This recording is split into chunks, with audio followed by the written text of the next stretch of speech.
श्रीमती कानिमोली करुणानिधि।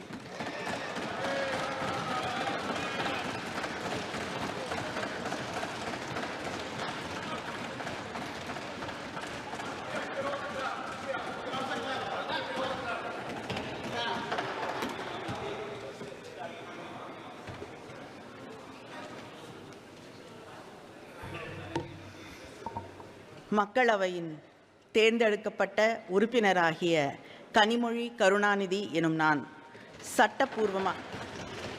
சட்டப்பூர்வமாக நிறுவப்பட்டுள்ள இந்திய அரசமைப்பின்பால் உண்மையான நம்பிக்கையும் பற்றுறுதியும் கொண்டிருப்பேன் என்றும் இந்திய நாட்டின் இறையாண்மையையும் ஒருமைப்பாட்டையும் நிலைநிறுத்துவேன் என்றும் நான் மேற்கொள்ள இருக்கும் கடமையை நேர்மையுடன் நிறைவேற்றுவேன் என்றும் உளமாற உறுதி கூறுகிறேன்.